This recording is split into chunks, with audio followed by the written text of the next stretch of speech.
Vous connaissez le Deep Web? C'est comme le web, mais en différent. C'est mon cousin qui me l'a fait découvrir. C'est un ensemble de sites inaccessibles en tapant juste l'adresse dans votre navigateur. Il faut passer par un réseau spécial pour ça, souvent on utilise Tor pour cela. La première chose que vous vous demandez, c'est pourquoi cacher des sites pour un certain public? Vous savez, la petite voix au fond de vous qui murmure toujours le pire et dont vous vous efforcez de ne jamais tenir compte. Eh bien, cette petite voix a raison ici. Mais laissez-moi vous conter mon parcours sur le Deep Web.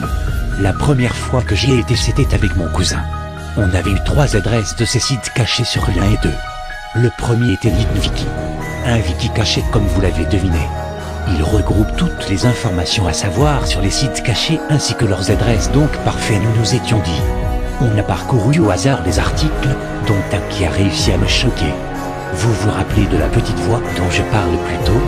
C'est là qu'elle intervient. Cet article traitait d'une communauté. La RCC, non, ne cherchez pas, ils le sauront. Comment ne pas violer votre âme en tentant de décrire cela? La seule règle est d'être actif et de ne pas critiquer les autres membres pour être trop extrême. Vous vous souvenez de ce vieux professeur de sport un peu pédophile sur les bords?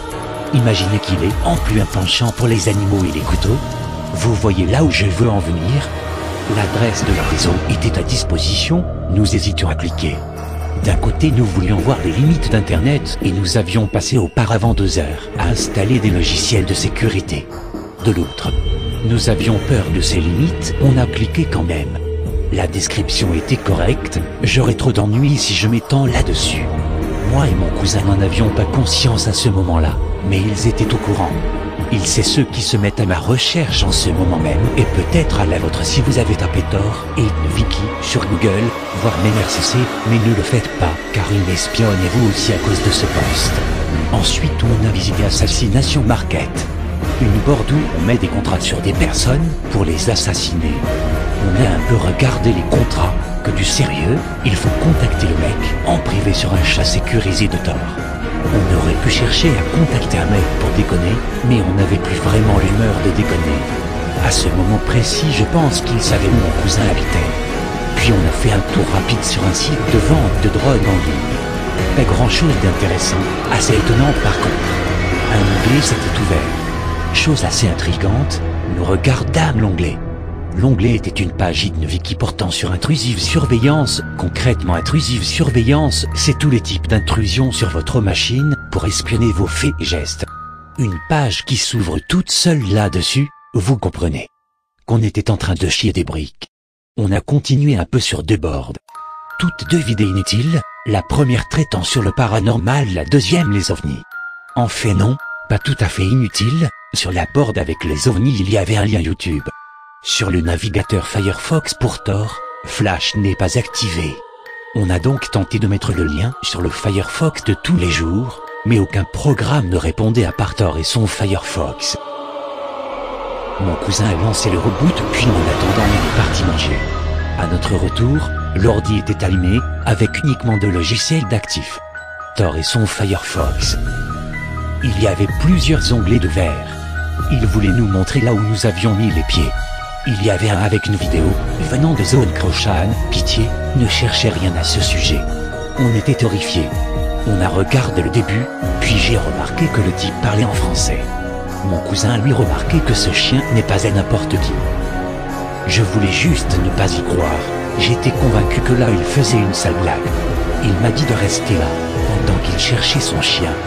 Bon, il en avait pour 5 minutes, et je ne voulais pas avoir ces bruitages en tête. Je sortis mon iPod et me mis une chanson pour patienter.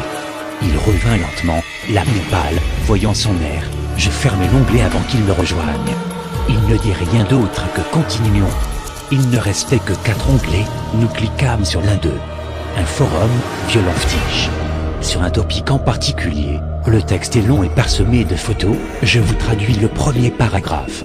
Je vous préviens tout de suite, cliquer ne sert à rien, j'ai supprimé les photos et je résume ce qu'il y a sur le screen. Néanmoins la petite voix au fond de vous vous y oblige, hein?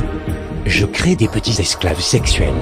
Au cas où vous ne voyez pas de quoi je parle, je m'explique, c'est très simple. Je transforme des petites filles en esclaves sexuels facilement manipulables. C'est ça. Les filles ne peuvent s'enfuir, résister ou le dire à qui que ce soit. Elles n'existent plus que pour votre plaisir sadique.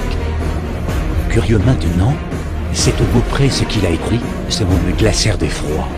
Les autres paragraphes. Il plante le décor, puis indique comment il procède.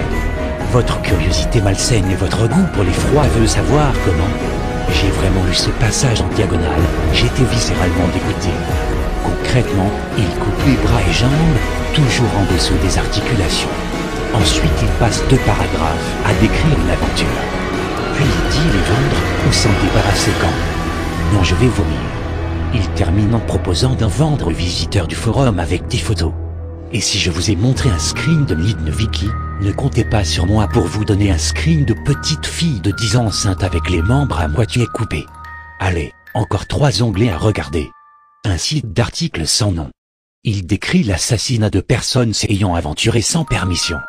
Mon cousin dit « C'est juste une blague d'hacker, au pire, j'ai juste à formater âpre, mais ils ne peuvent pas savoir où j'habite. » Nous avons ri d'un rire forcé, nerveux et gênant. Cet article sans intérêt, nous le fermâmes assez vite. Un autre traité de sécurité et d'anonymat informatique. Concrètement, ils expliquaient comment ils ont pu faire ça et ce qui suit. Là mon cousin était nerveux. Visiblement il avait respecté plusieurs procédures de sécurité, mais pas toutes. Le climat d'inquiétude revint. Le dernier onglet était un site de chat. Onion Talk. Les personnes ont attendu qu'on vienne sur l'onglet pour commencer à parler. Leur premier mot: nous savons que vous êtes français, que vous vivez. Je ne préfère pas le dire bien qu'ils doivent être en route à ce moment. Mon cousin éteint son PC à ce moment-là. Nous tentâmes d'aller dormir, ni moi ni lui n'avons fermé l'œil de la nuit. Le lendemain je partis chez moi. Mon cousin était injoignable sur MSN ou sur portable. 2 jours plus tard, Dame a reçu un appel de ma grand-mère. La maison de ma tante a explosé. La cause est indéterminée et serait d'une fuite de gaz. Je sais que c'est d'origine criminelle, mais je ne peux pas le dire, car personne ne me croirait et ne pourrait me protéger. Je me sens si coupable. J'entends à ce moment même des bruits de voitures qui s'arrêtent et des portières qui claquent. Un son aigu et faible, je crois qu'il tente de crocheter la serrure. Chers internautes, heureux d'avoir été l'un des vôtres, mais, si ma mort peut servir à quelque chose, voici mon conseil, ne tentez jamais d'en savoir trop.